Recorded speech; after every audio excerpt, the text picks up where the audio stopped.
서울의 심장부, 테헤란로의 우뚝 솟은 아우라그룹 본사 빌딩은 그 자체로 하나의 제국이었다. 푸른빛이 감도는 강화 유리와 차가운 강철로 이루어진 외벽은 아침 햇살을 받아 눈부신 빛을 뿜어냈고, 그 위용은 감히 범접할 수 없는 권위를 상징했다. 로비에 들어서는 순간 바깥의 소음은 완벽히 차단되고 오직 거대한 공간을 채우는 정적과 팽팽한 긴장감만이 존재했다. 대리석 바닥은 거울처럼 맑아 그 위를 걷는 사람들의 모습을 흐트러짐 없이 비췄고, 공기 중에는 갓 내린 커피 향과 값비싼 방향제, 그리고 성공에 대한 야망이 뒤섞인 독특한 냄새가 떠다녔다. 이 유진은 이 거대한 제국의 가장 낮은 곳에서 첫날을 시작하는 신입사원이었다. 그녀는 단정하게 빗어 넘긴 머리와 화장기 없는 얼굴, 몸에 꼭 맞지만 어떤 개성도 드러내지 않는 검은색 정장 차림으로 수많은 인파 속에 섞여 있었다. 그녀의 손에는 이제 막 발급받은 따끈따끈한 사원증과 뜨거운 아메리카노 한 잔이 들려 있었다. 주변을 둘러싼 모든 것이 낯설고 위압적이었지만 그녀의 눈빛은 신입사원 특유의 불안감이나 설렘 대신 오랫동안 먹잇감을 관찰해 온 포식자의 그것처럼 차분하고 냉정했다. 그녀의 목표는 이 제국의 심장, 가장 높은 곳에 있는 단 한 사람이었다. 오전 8시 55분. 로비의 모든 움직임이 순간적으로 멎었다. 마치 잘 짜인 연극의 한 장면처럼 모든 직원들이 하던 일을 멈추고 입구 쪽을 향해 굳은 표정으로 고개를 숙였다. 거대한 자동문이 소리 없이 열리고 한 무리의 사람들이 안으로 들어섰다. 그 중심에는 아우라 그룹의 총수 강태준이 있었다. 그는 살아있는 전설이자 공포 그 자체였다. 30 초반의 젊은 나이에 아버지가 남긴 거대 그룹을 물려받아 단 몇 년 만에 피비린내 나는 구조조정과 과감한 인수를 통해 제국의 영토를 2배로 넓힌 남자. 이탈리아 장인이 한 땀 한 땀 만든 것이 분명한 완벽한 핏의 다크 네이비 슈트. 한치의 흐트러짐도 없는 머리. 그리고 주변의 모든 것을 얼려버릴 듯한 차가운 눈빛. 그의 존재감은 로비의 온도를 몇 도는 떨어뜨리는 것 같았다. 그의 뒤를 따르는 비서실장과 수행원들은 마치 황제를 호위하는 근위대처럼 일사불란하게 움직였다. 강태준은 그 누구에게도 눈길을 주지 않았다. 그의 시선은 오직 정면에 있는 총수 전용 엘리베이터에 고정되어 있었다. 그가 걷는 길은 보이지 않는 벽으로 막힌 것처럼 자연스럽게 열렸다. 직원들은 숨소리조차 죽이며 그가 지나가기만을 기다렸다. 바로 그 순간이었다. 수많은 직원들 사이에서 이 유진이 움직였다. 그녀는 마치 중요한 서류를 빠뜨린 사람처럼 살짝 당황한 표정으로 뒤를 돌았다. 그 움직임은 너무나 자연스러워서 누구도 의심하지 못할 정도였다. 그녀의 동선은 정확히 강태준이 이끄는 무리의 경로와 교차했다. 에어메어? 짧은 외마디 비명과 함께 유진의 몸이 앞으로 기울어졌다.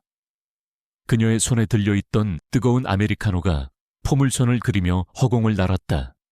시간은 찰나였지만 로비에 있던 모든 사람들에게는 영혼처럼 느껴졌다. 검붉은 액체는 정확하게 강태준의 가슴, 눈처럼 새하얀 와이셔츠와 수천만 원을 호가하는 실크 넥타이 위로 쏟아졌다. 정적, 로비를 가득 채웠던 숨막히는 침묵은 이제 죽음과도 같은 고요함으로 변했다. 방금 전까지 기계처럼 움직이던 모든 것들이 그대로 얼어붙었다. 사람들은 자신의 눈을 의심했다.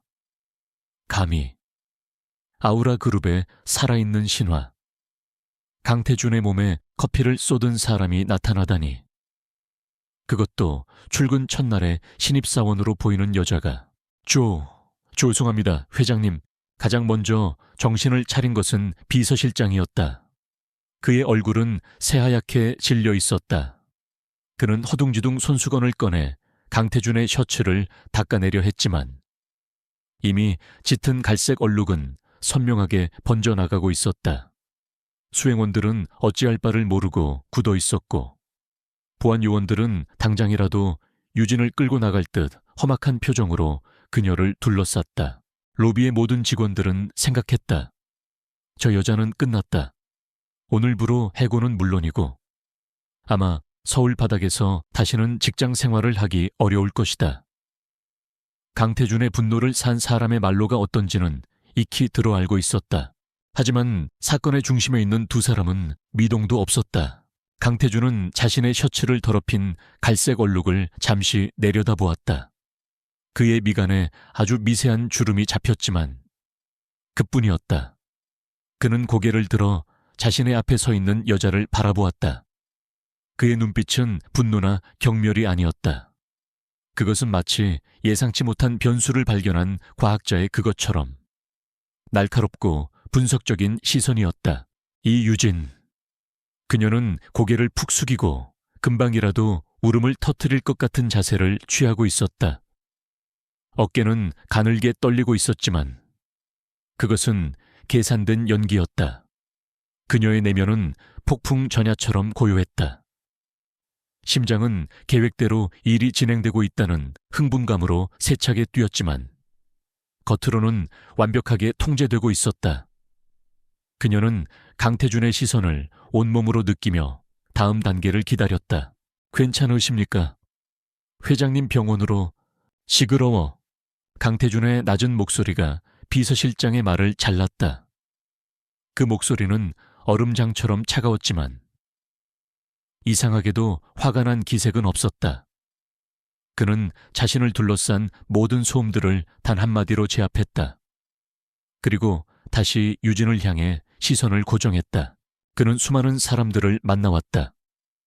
그의 앞에서는 내로라 하는 정치인이나 재계 거물들조차 긴장하고 아첨했다. 실수를 한 부하 직원들은 용서를 빌며 바닥에 엎드리기 바빴다. 하지만 이 여자는 달랐다. 분명 고개를 숙이고 잘못을 비는 자세를 취하고 있었지만 그녀에게서는 공포나 절망의 기운이 느껴지지 않았다. 오히려 기이할 정도의 평온함, 혹은 어떤 의도가 숨겨진 침착함이 느껴졌다. 그는 그녀의 눈을 보고 싶었다. 고개 들어. 명령이었다. 거부할 수 없는 제왕의 목소리. 유진은 천천히 고개를 들었다. 마침내 두 사람의 시선이 허공에서 마주쳤다. 유진의 눈에는 두려움 대신 맑고 투명하지만 그 깊이를 알 수 없는 심연이 담겨 있었다. 그 눈빛은 강태준에게 이렇게 말하는 듯했다. 그래, 나다. 이제 어쩔 셈이지. 그 순간 강태준은 모든 것을 이해했다. 이것은 우연한 실수가 아니었다. 이것은 의도된 접근, 치밀하게 계획된 도발이었다. 이 넓은 로비에서, 수많은 사람들 앞에서 가장 극적인 방식으로 자신의 주의를 끌기 위한 하나의 연극. 재미있군. 그의 입가에 누구도 눈치채지 못할 만큼 희미한 미소가 스쳐 지나갔다. 자신의 제국 안에서 감히 자신을 상대로 이런 대담한 도박을 건 사람이 얼마만인가. 이름이 뭐지? 그가 물었다. 이유진입니다. 오늘 자로 전략기획팀에 발령받은 신입사원입니다. 유진은 떨림 없는 목소리로 또박또박 대답했다. 주변의 모든 이들은 숨을 죽였다.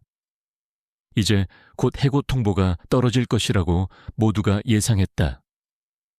보안 요원들이 그녀의 팔을 잡기 위해 한 걸음 앞으로 나서는 순간 강태준이 손을 들어 그들을 막았다. 그는 유진을 머리부터 발끝까지 다시 한번 훑어보았다. 평범한 외모, 눈에 띄지 않는 옷차림. 하지만 그 안에 숨겨진 날카로운 비수. 그는 결정을 내렸다. 이 흥미로운 연극의 다음 막을 직접 확인해 보기로. 니어. 강태준이 입을 열었다. 그의 시선은 오직 유진에게만 고정되어 있었다. 지금 당장 내 사무실로 따라와. 그 말을 끝으로 그는 더러워진 재킷을 벗어 비서실장에게 던지듯 건네고는 성큼성큼 총수 전용 엘리베이터를 향해 걸어갔다. 로비에 남겨진 사람들은 그야말로 충격과 공포에 휩싸였다. 해고가 아니었다. 질책도 아니었다. 회장 직속 사무실로의 호출. 그것은 아우라그룹 역사상 전례가 없는 일이었다. 사람들은 수군거리기 시작했다.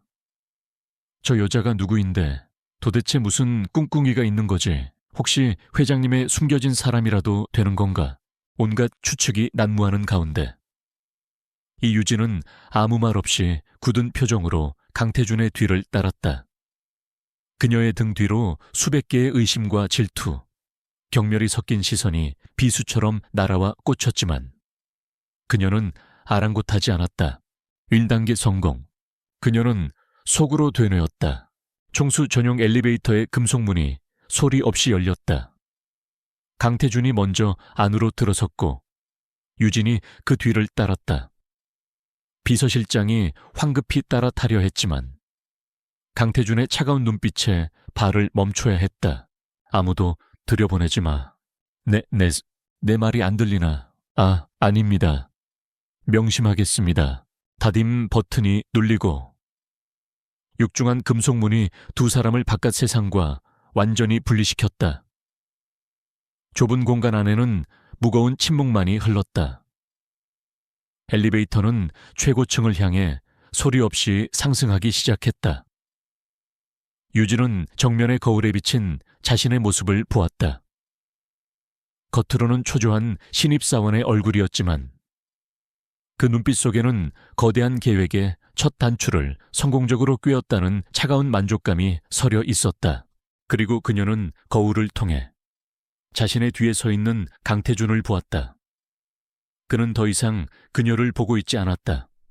그의 시선은 엘리베이터의 숫자판, 점점 더 높아지는 숫자에 고정되어 있었다. 그의 옆모습은 조각상처럼 차갑고 감정을 읽을 수 없었지만 유진은 느낄 수 있었다. 그 역시 이 예측 불가능한 상황을, 그리고 자신이라는 변수를 어떻게 다룰 것인지 맹렬하게 계산하고 있다는 것을. 마침내 띵하는 소리와 함께 엘리베이터가 멈췄다. 문이 열리자 아우라그룹의 심장부, 구름 위에 세워진 성과도 같은 CEO의 공간이 눈앞에 펼쳐졌다.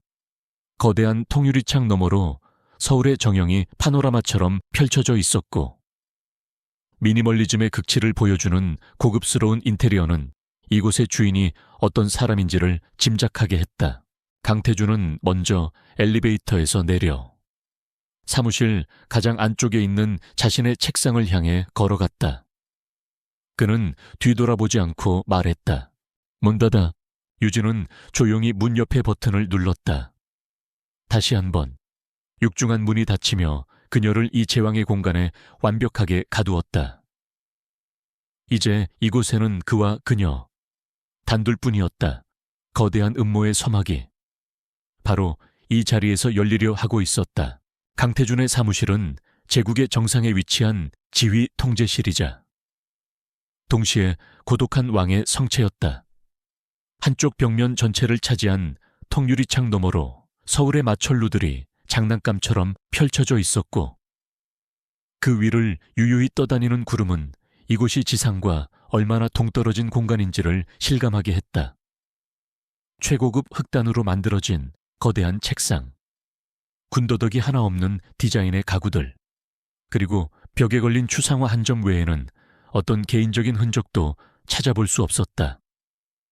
모든 것이 철저한 계산과 통제 아래 놓여 있었고 그 공간의 주인인 강태준이라는 남자를 그대로 빼닮아 있었다. 그는 더러워진 셔츠를 벗어 아무렇게나 의자에 던져두고 안에 입고 있던 검은색 티셔츠 차림으로 책상 뒤 가죽 의자에 깊숙이 몸을 묻었다. 그의 시선은 방금 전 로비에서와는 비교도 할 수 없을 만큼 날카롭고 집요하게 이 유진을 향해 있었다. 마치 현미경으로 미생물을 관찰하듯 그녀의 머리부터 발끝까지 작은 숨소리 하나, 미세한 눈꺼풀의 떨림까지도 놓치지 않으려는 듯했다. 유진은 그의 책상 앞에서 꼿꼿하게 서 있었다. 그녀는 더 이상 겁에 질린 신입사원을 연기하지 않았다. 그녀의 얼굴에서는 모든 감정이 지워져 있었고 오직 텅 빈 수면처럼 고요하고 평온한 표정만이 남아있었다. 그 모습은 오히려 상대방을 압도하는 기묘한 위압감을 풍겼다. 긴 침묵이 흘렀다. 그것은 단순한 시간의 흐름이 아니었다. 두 사람의 의지와 기세가 보이지 않는 칼날처럼 허공에서 부딪히며 팽팽한 긴장감을 만들어내는 탐색전이었다. 먼저 입을 연 것은 강태준이었다. 일부러였나? 질문은 칼날처럼 짧고 예리했다. 변명이나 서론 따위는 필요 없다는 듯. 그는 곧바로 핵심을 찔렀다. 유진의 입가에 희미한 미소가 떠올랐다 사라졌다. 무슨 말씀을 하시는지 잘 모르겠습니다. 제 실수로 회장님의 귀한 시간을 뺏고 심려를 끼쳐드린 점 다시 한번 사과드립니다. 목소리는 공손했지만 그 안에는 사죄의 기색이 전혀 담겨있지 않았다. 강태준은 코웃음을 쳤다. 내 앞에서 연극은 그만하지. 내 눈은 그렇게 말하고 있지 않으니까. 목적이 뭐지? 내 시선을 끌어서 뭘 어쩌자는 건가? 승진 아니면 돈 그것도 아니면 네 뒤에 누가 있는 건가? 그는 몸을 앞으로 기울였다. 그림자가 드리워진 그의 얼굴은 마치 시면을 들여다보는 듯 깊고 어두웠다. 솔직하게 말하는 게 좋을 거야. 네가 어떤 신상 정보를 제출했든 내가 그걸 그대로 믿을 거라고 생각했다면 큰 오산이니까. 네 졸업장, 경력, 추천서 전부 깨끗하더군. 너무 깨끗해서 오히려 수상할 정도로. 유진은 눈 하나 깜짝하지 않았다. 그가 자신의 뒷조사를 했다는 것은 이미 예상 범위 아니었다. 회장님께서 저를 어떻게 생각하시든 그건 회장님의 자유입니다. 하지만 저는 오늘 아우라그룹 전략기획팀에 정식으로 입사한 신입사원 이유진일 뿐입니다. 신입사원 강태준은 의자 등받이에 등을 기댔다. 좋아. 그렇다면 신입사원에게 몇 가지 물어보지. 아우라전자가 중국 경쟁사들의 저가 공세에 밀려 2분기 연속 시장 점유율이 하락하고 있다. 이사회에서는 당장 인력을 감축하고 비주력 사업부를 매각하라고 압박하고 있지. 너라면 어떻게 하겠나? 이것은 단순한 질문이 아니었다. 그녀의 그릇을 시험해 보려는 잘 벼려진 칼과 같은 테스트였다. 유진은 잠시의 망설임도 없이 대답했다. 인력 감축과 사업부 매각은 가장 쉬운 길이지만 결국 제 살을 깎아먹는 미봉책일 뿐입니다. 아우라전자의 기술력은 여전히 세계 최고 수준입니다. 문제는 그 기술력을 가지고 고작 가격 경쟁에 뛰어들고 있다는 점입니다. 지금 필요한 것은 몸집을 줄이는 것이 아니라 체질을 바꾸는 것입니다. 구체적으로 말해봐. 강태준의 눈빛이 흥미롭다는 듯 빛났다. 저가 시장은 과감히 포기해야 합니다. 대신 핵심 기술력을 바탕으로 한 초프리미엄 라인과 B2B 시장에 집중해야 합니다. 예컨대 자율주행차에 들어가는 시스템 반도체나 차세대 디스플레이, 스마트 팩토리 솔루션 같은 분야 말입니다. 소비자를 상대로 한 출혈 경쟁이 아니라 기술 자체를 팔아야 합니다. 그것이 아우라가 가야 할 길입니다. 강태준은 아무 말도 하지 않았지만 그의 내면에서는 작은 파문이 일고 있었다. 그녀의 분석은 현재 그룹 내 최고 전략가들이 몇 달간의 회의 끝에 내놓은 결론과 정확히 일치했다. 이런 수준의 통찰력은 결코 신입사원에게서 나올 수 있는 것이 아니었다. 하나 더 묻지.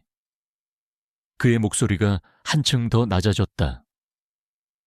그룹의 건설 계열사인 아우라건설이 비자금을 조성하고 있다는 내부 고발이 들어왔다. 하지만 그 비자금을 관리하는 임원은 선대 회장 때부터 30년간 그룹에 충성해 온 인물이고 그가 가진 인맥과 정보는 그룹에 필수적이다. 어떻게 처리하겠나? 이것은 경영 전략을 넘어선 리더의 자질과 윤리를 묻는 질문이었다. 유진의 대답은 이번에도 단호했다. 충성은 가치 있는 덕목이지만 불법을 덮어주는 면죄부가 될 수는 없습니다. 비자금 조성이 사실이라면 그 규모와 용처를 막론하고 즉시 공식적인 감사에 착수해야 합니다. 다만 그 임원이 가진 정보와 네트워크가 그룹의 필수적인 자산인 것 또한 사실입니다.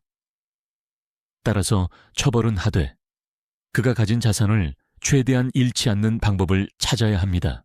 모순 아닌가 범죄자를 처벌하면서 어떻게 그의 자산을 이용한다는 거지. 그에게 선택권을 주는 겁니다. 모든 죄를 인정하고 수사에 협조하며 그가 가진 모든 정보를 그룹에 넘기는 조건으로 법이 허용하는 최대한의 선처를 받을 수 있도록 돕는 것. 그리고 그의 가족에게는 불이익이 가지 않도록 회장님의 이름으로 약속하는 겁니다. 그것은 배신이 아니라 마지막으로 충성할 기회를 주는 것입니다. 썩은 가지는 잘라내야 하지만 그 가지에 열렸던 열매까지 버릴 필요는 없습니다. 강태준은 입을 다물었다. 그는 의자 팔걸이를 손가락으로 천천히 두드렸다. 똑똑 하는 소리가 정적 속에서 유난히 크게 울렸다. 그는 그녀를 다시 보았다. 대담함, 통찰력, 그리고 냉철한 판단력까지. 자신이 오랫동안 찾아 헤매던 바로 그 종류의 인간이었다. 자신이 그룹을 물려받은 이후 주변에는 온통 아버지 세대의 낡은 인물들과 그의 눈치만 보는 예스맨들 뿐이었다. 부패는 암세포처럼 퍼져나가고 있었지만 어디서부터 손을 대야 할지, 누구를 믿어야 할지 알 수 없었다. 그래서 그는 외부의 칼이 필요했다. 자신의 손을 더럽히지 않고 기존의 어떤 세력에도 얽매이지 않은 날카롭고 깨끗한 칼. 어쩌면 이 여자가 그 칼이 되어줄지도 모른다. 좋아, 이 유진 씨.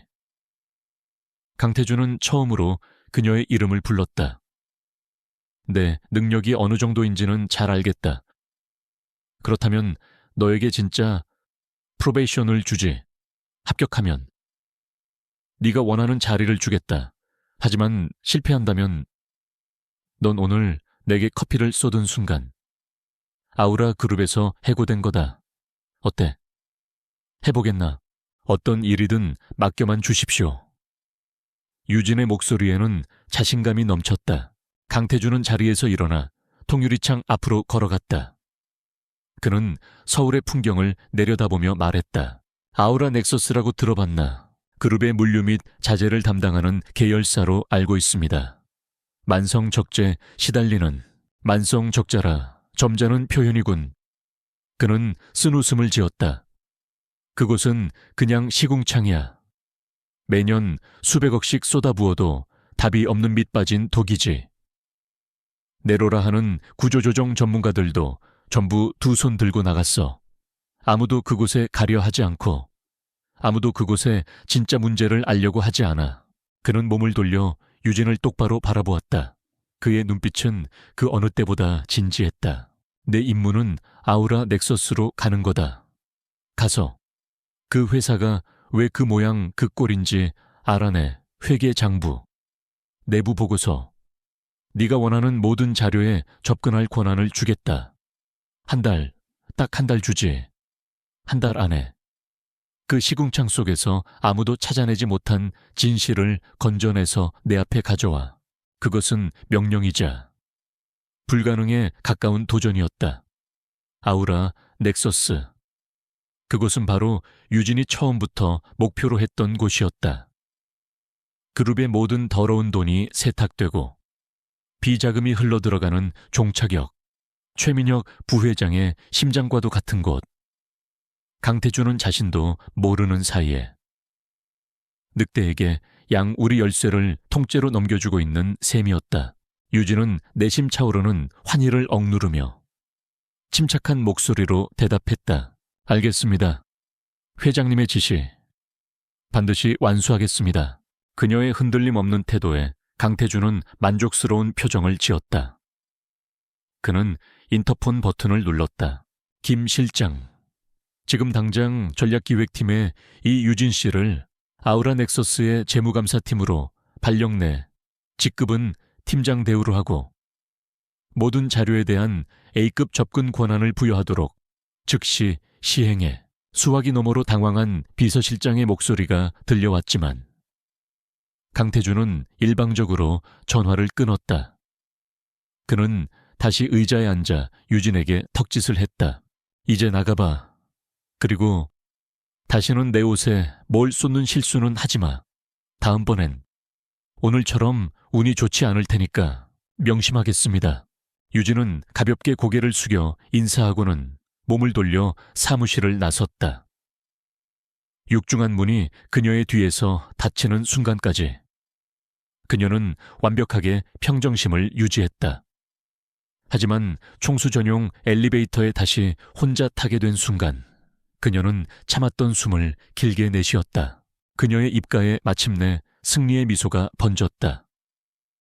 계획은 예상보다 훨씬 더 완벽하게 맞아떨어졌다. 이제 게임은 시작되었다. 복수의 무대는 마련되었고 그녀는 가장 중요한 말 하나를 체스판 위에 올려놓았다. 같은 시각 홀로 남은 강태준은 손가락으로 책상을 두드리며 깊은 생각에 잠겨 있었다. 이 유진, 그는 의심을 거두지 않았다. 그녀는 분명 위험한 여자다. 하지만 위험한 칼일수록 더 예리하게 적의 심장을 꿰뚫는 법이다. 그는 창밖을 바라보며 나지막이 중얼거렸다. 과연 네가 독이 든 성배일지 아니면 내 제국을 구할 한 자루의 검일지 어디 한번 지켜보지. 제국의 정상에서 두 사람의 위험한 동맹과 치열한 게임이 막 시작되고 있었다. 아우라 넥서스의 사무실은 본사와는 다른 세계였다. 서울의 번화가에서 한참 벗어난 낡은 공단지대에 위치한 5층짜리 건물은 회색빛 페인트가 곳곳이 벗겨져 있었고 창문에는 뿌연 먼지가 내려앉아 새어산한 분위기를 자아냈다. 건물에 들어서는 순간 본사의 상쾌한 공기 대신 퀴퀴한 종이 냄새와 오래된 기계 기름 냄새가 코를 찔렀다.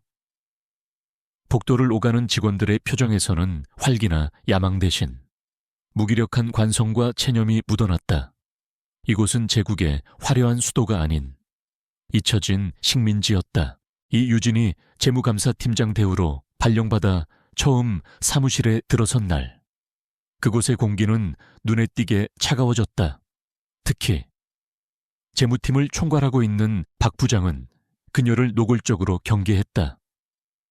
그는 달아빠진 안경 너머로 그녀를 훑어보며 입으로는 환영의 인사를 건넸지만 그 눈빛은 네가 여기에 왜 왔는지 안다고 말하고 있었다. 이런 누추한 곳까지 직접 오시다니 고생이 많으십니다.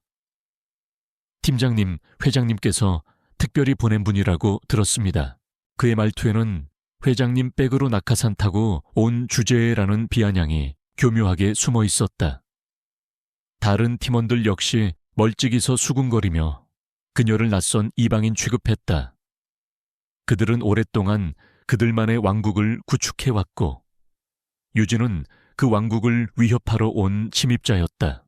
박 부장은 그녀에게 사무실 가장 구석, 창고로 쓰던 작은 방을 임시 사무실이라며 내주었다.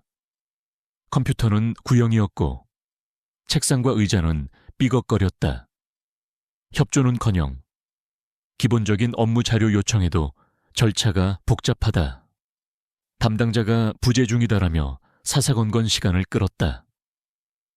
그들은 유진을 철저히 고립시켜 스스로 지쳐 나가떨어지게 만들 작정이었다. 유진은 그들의 의도를 꿰뚫어 보고 있었지만 조금도 개의치 않았다. 그녀는 불평 한마디 없이 묵묵히 자신의 자리를 정리하고 주어진 환경 안에서 할 수 있는 일들을 시작했다. 그녀의 이런 태도는 오히려 박 부장을 비롯한 재무팀 직원들을 더욱 불안하게 만들었다. 소리치고 화를 내는 적보다 조용히 미소 짓는 적이 훨씬 더 무서운 법이니까 그렇게 며칠이 흘렀을까. 사무실이 그 어느 때보다 소란스러워졌다. 평소에는 죽은 듯이 조용하던 직원들이 갑자기 분주하게 움직이며 청소를 하고 서류를 정리했다. 잠시 후 사무실 문이 열리고 한 무리의 사람들이 들어섰다. 그 중심에는 아우라그룹의 이인자, 최민혁 부회장이 있었다. 강태준이 얼음과 같은 카리스마로 주변을 압도한다면 최민혁은 불과 같은 친화력으로 사람들을 사로잡는 인물이었다. 그는 값비싼 맞춤 정장 차림이었지만 넥타이는 살짝 풀어헤쳐 격에 없는 분위기를 연출했다. 그는 직원들 한 명 한 명의 이름을 부르며 어깨를 두드려 주었고 그의 얼굴에는 인자하고 호탕한 미소가 떠나지 않았다. 직원들은 마치 구원자라도 만난 듯 그의 주변으로 몰려들어 아첨의 말을 쏟아냈다. 아이고, 부회장님 이 누추한 곳까지 어인 행차십니까? 박 부장은 허리까지 숙이며 그를 맞았다. 헤어허, 박 부장, 얼굴 좋아졌네. 우리 아우라 넥서스 식구들 고생하는데 내가 가만히 앉아있을 수만 있나. 다들 기운 내라고 격려차 들렀지. 그는 사무실을 한 바퀴 둘러보다가 구석에서 조용히 이 광경을 지켜보고 있는 유진을 발견했다. 그의 눈이 가늘어졌다. 그는 마치 이제야 그녀를 발견했다는 듯 과장된 몸짓으로 다가왔다. 아, 이분이 바로 회장님께서 직접 내려보내셨다는 그 유능한 인재로군. 이 유진 팀장 맞으시죠?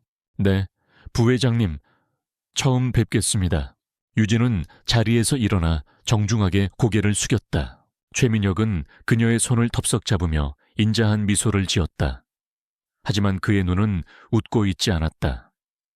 그 눈빛은 마치 시장에 나온 가축의 등급을 매기듯 그녀를 위아래로 훑으며 날카롭게 분석하고 있었다. 이야, 듣던 대로 미인이시네. 그런데 이런 험한 곳에 와서 고생이 많겠어. 알다시피 여긴 그룹의 골칫덩어리라. 젊은 여자가 감당하기엔 벅찬 일들이 많을 텐데. 회장님도 참 무심하시지. 그의 말은 걱정하는 척했지만 실제로는 넌 이 일에 어울리지 않아라는 경고와 회장님의 예쁨 받는 애송이라는 낙인을 동시에 찍으려는 의도가 담겨 있었다. 염려해 주셔서 감사합니다. 부회장님, 부족하지만 회장님께서 맡기신 임무인 만큼 최선을 다해볼 생각입니다. 유진은 순진하고 의욕 넘치는 신입사원의 가면을 쓴 채 대답했다. 그녀의 내면에서는 차가운 분노가 들끓고 있었다. 바로 이 남자, 인자한 미소 뒤에 탐욕스러운 뱀의 혀를 숨기고 있는 이 남자가 자신의 아버지를 죽음으로 내몰고 가정을 파괴한 장본인이었다. 그녀는 당장이라도 그의 목에 비수를 꽂고 싶은 충동을 억누르며 완벽한 연기를 펼쳤다. 헤어허, 패기가 아주 좋아. 그래, 일하다 어려운 거 있으면 언제든지 나한테 연락해요. 내가 박 부장한테도 잘 얘기해 놓을 테니 적극적으로 협조하라고. 우린 다 같은 아우라 식구 아니겠어. 그는 유진의 어깨를 두어 번 두드리고는 박 부장과 함께 다른 곳으로 향했다. 그의 등 뒤로. 유진은 차갑게 식은 눈으로 그의 뒷모습을 응시했다. 적극적으로 협조하라는 말은 철저히 감시하고 방해하라는 아무나 다름없었다. 최민혁이 다녀간 후 재무팀의 비협조적인 태도는 한층 더 노골적으로 변했다. 유진은 이제 완벽한 외톨이가 되었다. 하지만 그것이 바로 그녀가 원했던 바였다.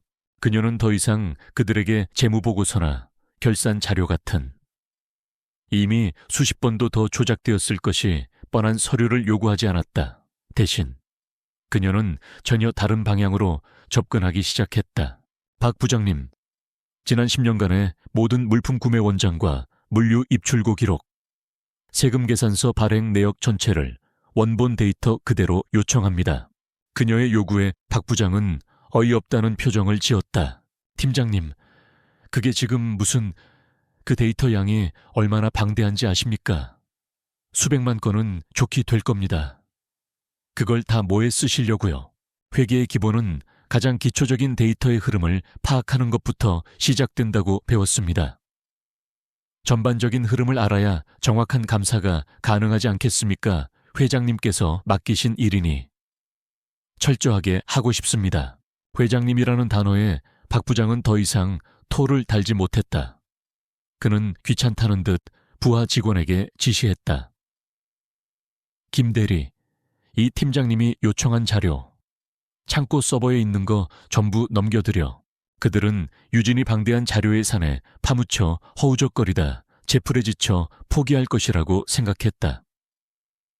그들은 그녀에게 정리되지 않은 날것의 데이터, 수십 테라바이트에 달하는 거대한 쓰레기 더미를 던져주었다. 하지만 그것이야말로 유진이 노리고 있던 진짜 보물이었다. 그날 밤 사무실의 모든 직원이 퇴근한 후에도 유진의 작은 사무실은 불이 꺼지지 않았다. 그녀는 낮 동안 연기했던 어수룩한 신입사원의 가면을 벗어던졌다. 그녀의 눈빛은 날카로운 분석가의 그것으로 돌아와 있었다. 그녀는 여러 대의 모니터를 동시에 띄워놓고 자신이 직접 코딩한 분석 프로그램을 돌리기 시작했다. 수백만 개의 데이터가 스크린 위를 폭포수처럼 흘러내렸다.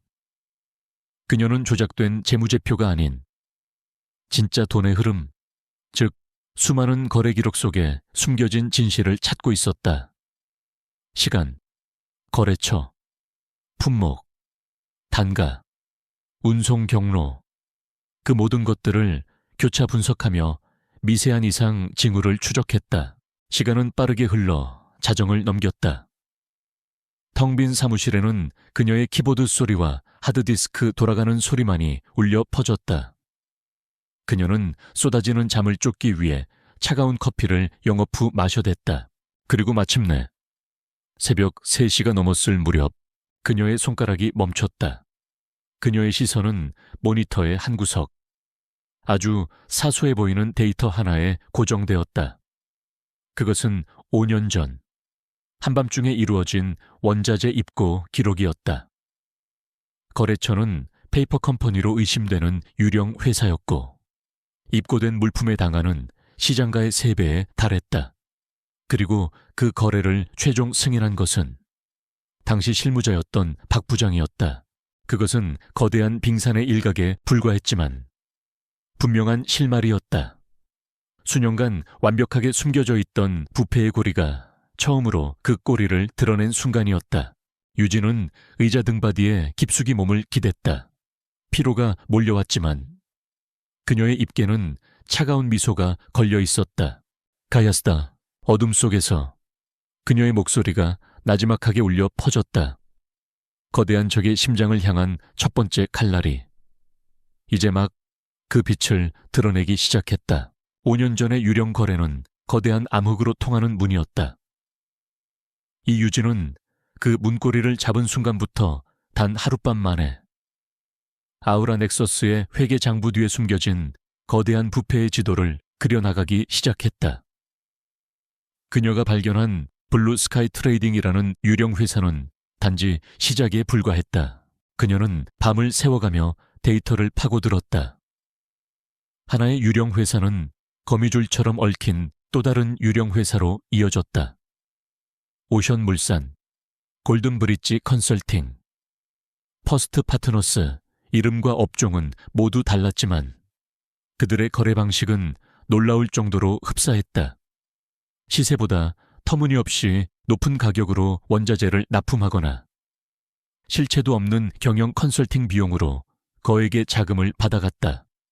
그리고 그 모든 수상한 거래의 최종 승인란에는 재무팀장 박 부장 혹은 그의 최측근들의 사인이 남아있었다. 돈은 그렇게 수백 개의 구멍을 통해 조용히 그리고 꾸준히 아우라 넥서스 밖으로 새어나가고 있었다. 그녀는 이 거대한 자금 세탁 시스템의 설계도를 보며 쓴 웃음을 지었다. 이것은 한두 명의 실무자가 저지를 수 있는 수준의 범죄가 아니었다. 그룹 최고위층의 비호 없이는 절대 불가능한 체계적이고 조직적인 착취 시스템이었다. 그리고 그 정점에는 최민혁 부회장의 탐욕스러운 얼굴이 어른거렸다.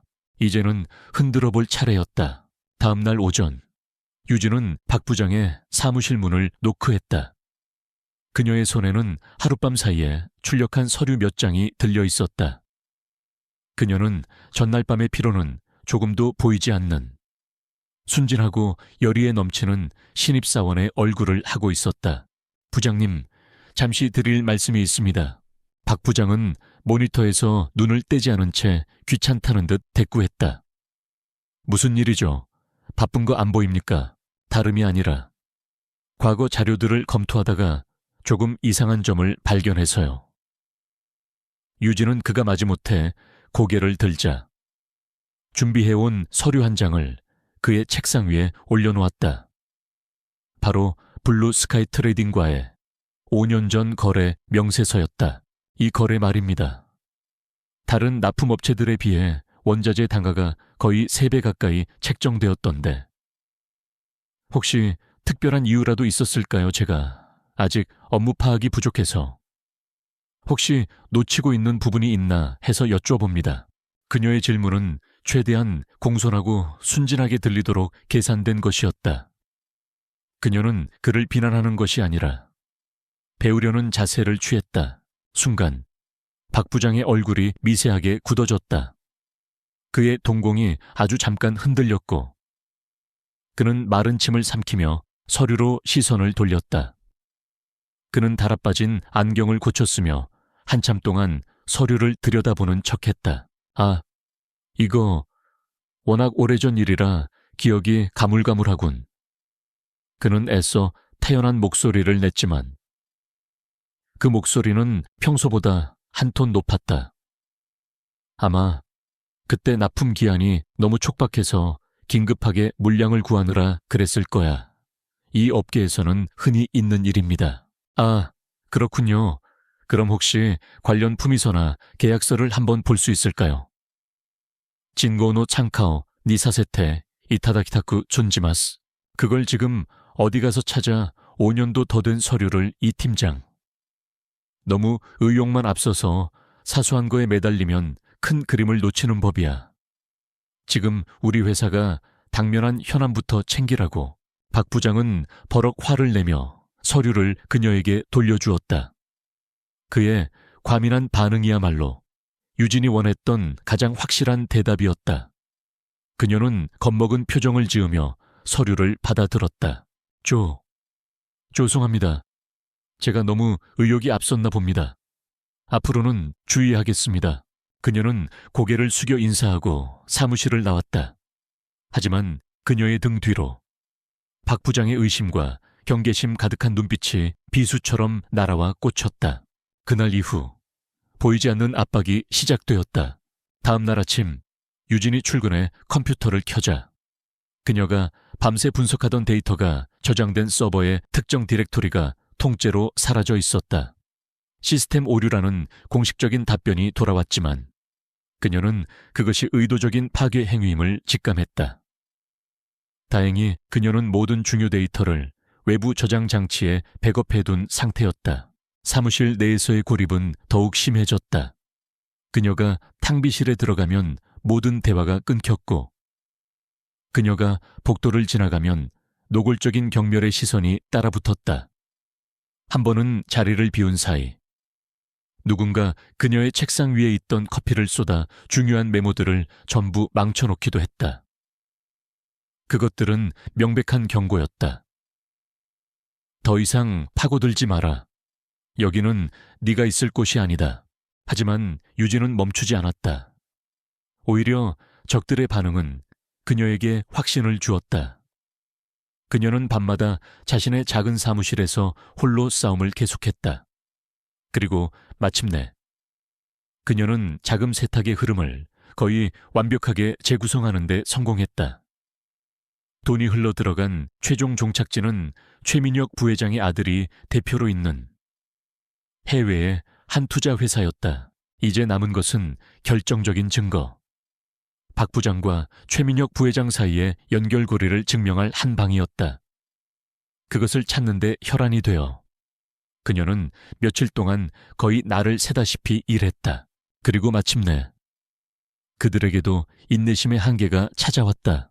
그날도 유진은 가장 마지막까지 사무실에 남아 일을 하고 있었다. 창밖은 이미 칠흑 같은 어둠에 잠겨 있었고 건물에는 그녀 외에 아무도 없는 듯했다. 시계가 밤 11시를 넘어서고 있었다. 그녀는 슬슬 자리를 정리하고 퇴근할 채비를 했다. 평소에는 엘리베이터를 이용했지만 그날따라 왠지 으스스한 기분에 비상계단을 이용하기로 했다. 그녀는 하이힐을 벗어 손에 들고 조심스럽게 한 칸 한 칸 계단을 내려갔다. 센서 등이 그녀의 움직임에 따라 하나씩 켜졌다 꺼졌다를 반복했다. 3층에서 2층으로 내려가는 중간쯤이었을까.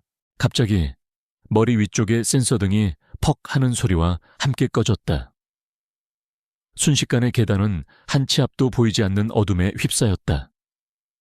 유진은 순간적으로 걸음을 멈췄다. 온몸의 신경이 곤두섰다. 정적 속에서. 그녀는 자신의 심장 소리가 유난히 크게 들린다고 생각했다. 바로 그 순간이었다. 위층에서 무언가 스윽 하고 끌리는 소리가 들렸다. 아주 미세한 소리였지만 극도로 예민해진 그녀의 청각을 피할 수는 없었다. 본능적인 위험 신호가 머릿속에서 울렸다. 그녀는 망설일 틈도 없이 몸을 뒤로 날렸다. 구당탕탕 거의 동시에 그녀가 방금 서 있던 자리로 거대한 소음과 함께 무언가가 쏟아져 내렸다. 어둠 속에서 정확히 보이지는 않았지만 먼지와 함께 쏟아진 그것들은 오래된 서류가 가득 담긴 육중한 철제 캐비닛으로 보였다. 만약 그녀가 5초만 늦게 반응했더라면 그대로 그 육중한 무게에 깔려 형체도 없이 으스러졌을 것이다. 이것은 실수가 아니었다. 명백한 살해를 품은 공격이었다. 유진은 어둠 속에서 거친 숨을 몰아쉬었다. 심장이 미친 듯이 뛰었지만 머리는 얼음처럼 차가워졌다. 공포가 아닌 차가운 분노가 온몸을 휘감았다. 이제 그들은 단순한 경고를 넘어 자신의 목숨을 노리기 시작했다. 그녀는 조용히 계단 구석에 몸을 숨기고 숨을 죽였다. 잠시 후 위층에서 조심스러운 발소리가 들려왔다. 한 명이 아니었다. 2명 혹은 3명. 그들은 손전등으로 아래를 비추며 상황을 살피는 듯했다. 처리했나? 아래쪽은 안 보여. 제대로 맞은 것 같은데 확실히 확인해봐. 윗선에서 이번 일은 무조건 깔끔하게 마무리하라고 했어. 그들의 대화를 듣는 순간 유진의 눈빛이 서늘하게 빛났다. 그녀는 조용히 손에 들고 있던 하이힐을 고쳐주었다. 날카로운 굽이 어둠 속에서 번뜩였다. 하지만 지금은 때가 아니었다. 그녀는 조용히 어둠 속으로 몸을 더 깊숙이 숨겼다. 발소리가 점점 가까워지고 있었다. 그녀는 그들이 자신을 지나쳐 아래로 내려가는 순간을 기다렸다. 그들이 마침내 캐비닛이 떨어진 곳으로 다가와 손전등으로 주변을 살피기 시작했을 때 유진은 소리 없이 계단을 거슬러 올라가기 시작했다. 그녀의 움직임은 그림자처럼 조용하고 고양이처럼 민첩했다. 건물 밖으로 빠져나온 그녀는 뒤도 돌아보지 않고 어둠 속으로 달려갔다. 택시를 잡아탄 후에야 그녀는 비로소 긴장했던 숨을 토해냈다. 창밖으로 멀어지는 아우라 넥서스 건물을 바라보며 그녀는 차갑게 중얼거렸다. 이제 너희들은 선을 넘었어. 적들의 섣부른 공격은 그녀를 위축시키기는커녕 오히려 잠자고 있던 야수를 깨운 꼴이 되었다. 그녀는 더 이상 신입사원 행세를 하며 소극적으로 정보를 수집하지 않기로 결심했다. 이제부터는 방역의 시간이었다. 그날 밤 이 유진은 아우라 넥서스의 기숙사로 돌아가지 않았다. 대신 그녀는 강남의 한적한 골목에 위치한 겉보기에는 평범해 보이는 오피스텔 앞에 섰다. 그녀는 주머니에서 평소에 쓰지 않던 소형 휴대폰을 꺼내 저장되지 않은 번호로 짧은 메시지를 보냈다. 사냥개가 주인을 물려합니다. 이것은 강태준과 그녀만이 아는 비상연락 신호였다. 1분도 차에 되지 않아 답장이 왔다. 13층. 3-2로 문은 열려 있다. 그녀는 주변을 한번 둘러본 후 조용히 건물 안으로 사라졌다. 1302로는 강태준이 비밀리에 유지하고 있는 안전가옥 중 하나였다. 내부는 최고급 호텔, 스위트룸처럼 꾸며져 있었지만 곳곳에 설치된 최첨단 보안 장비들이 이곳이 단순한 휴식 공간이 아님을 말해주고 있었다. 강태준은 이미 와 있었다. 그는 창가에 서서 서울의 야경을 내려다보고 있었다. 평소에 흐트러짐 없는 모습과 달리 그는 넥타이를 풀고 셔츠 소매를 걷어붙인 편안한 차림이었다. 하지만 그의 표정은 그 어느 때보다 무겁게 가라앉아 있었다. 유진이 안으로 들어서자 그는 말없이 손짓으로 소파를 가리켰다. 그녀가 자리에 앉자 그는 위스키병과 잔 2개를 들고 와 그녀의 앞에 하나를 놓았다. 마실 줄라나, 상황에 따라 다릅니다. 그는 더 묻지 않고 황금빛 액체를 잔에 따랐다. 얼음이 부딪히는 맑은 소리가 정적을 깼다. 보고해. 그의 목소리는 낮고 차분했지만 그 안에는 폭풍 전야와 같은 긴장감이 서려 있었다. 유진은 지난 며칠간 자신이 알아낸 모든 것을 보고하기 시작했다. 수십 개의 유령 회사, 정교하게 설계된 자금 세탁의 흐름, 그리고 그 돈이 최종적으로 흘러들어간 최민혁 부회장 아들의 해외 투자 회사까지. 그녀의 보고는 군더더기 없이 간결하고 논리정연했다. 그녀는 마치 체스판에 복기를 하듯 적들의 움직임과 의도를 하나하나 짚어나갔다. 강태준은 말없이 듣고만 있었다. 그의 표정에는 변화가 없었지만 위스키 잔을 쥔 그의 손에 힘이 들어가는 것을 유진은 놓치지 않았다. 보고의 마지막, 그녀는 가장 중요한 사실을 꺼내놓았다. 그리고 오늘 밤 그들이 저를 제거하려 했습니다. 그녀는 비상계단에서 있었던 일을 담담하게 설명했다. 마치 자신의 일이 아닌 제3자의 사건 파일을 읽는 것처럼 건조한 어조였다. 하지만 그 내용은 결코 건조하지 않았다. 그녀의 설명이 끝났을 때 강태준의 손에 들려있던 위스키 잔에는 금이가 있었다. 반정, 그가 나지막이 욕설을 내뱉었다. 그의 차가운 가면이 처음으로 깨지는 순간이었다. 그의 눈빛은 분노로 이글거렸다. 그것은 단순히 자신의 부하 직원이 위험에 처했다는 사실에 대한 분노가 아니었다. 자신의 영역 안에서 자신의 허락도 없이 감히 이런 더러운 짓을 벌인 것에 대한 제왕의 분노였다. 몸은 괜찮은 건가? 그가 물었다. 네, 다친 곳은 없습니다. 그런 상황에서도 침착하게 빠져나왔다는 게 믿기지 않는군. 살기 위해서는 침착해야만 했습니다. 유진의 대답은 간결했다. 강태준은 자리에서 일어나 방 안을 천천히 걷기 시작했다. 그는 깊은 생각에 잠긴 듯했다. 한참의 침묵 끝에 그가 입을 열었다. 최민혁, 그자가 어떤 인간인지 아나. 유진은 대답 대신 그를 바라보았다. 그는 우리 아버지와 형제처럼 지낸 사람이었어. 회사가 작은 공장이었을 때부터. 아버지를 도와 지금의 아우라 그룹을 1군 1등 공신이지. 아버지는 그를 자신의 그림자처럼 믿고 의지했어. 그의 목소리에는 깊은 회한과 배신감이 서려 있었다. 아버지는 5년 전에 심장마비로 돌아가셨지. 공식적으로는 말이야. 그는 쓴웃음을 지었다. 하지만 난 알아. 아버지는 병으로 돌아가신 게 아니야. 최민혁, 그자가 아버지를 죽인 거나 다름없어. 유진의 눈빛이 흔들렸다. 이것은 그녀가 전혀 예상하지 못했던 이야기였다. 아버지는 돌아가시기 직전 최민혁의 비자금을 눈치채셨어. 평생을 믿었던 동생 같은 놈의 배신에 큰 충격을 받으셨지. 아버지는 그를 내치기 위해 이 사회를 소집하려 했어. 하지만 바로 그 전날 밤 아버지는 서재에서 쓰러지셨지. 모든 게 너무나 시기적절했어. 그는 창가에 멈춰 서서 유리창에 비친 자신의 모습을 응시했다. 내가 그룹을 물려받았을 때 내 나이는 고작 28이었어. 내 주변에는 온통 최민혁의 사람들이었지. 나는 허수아비 왕이나 다름없었어. 그를 의심하고 있다는 걸 조금이라도 내비치는 날엔 나 역시 아버지처럼 사라질지 모른다는 공포 속에서 살아야 했어. 그래서 나는 기다렸지. 힘을 키우면서, 내 사람을 만들면서, 그리고 최민혁의 심장을 꿰뚫을 수 있는 날카로운 칼이 나타나기만을.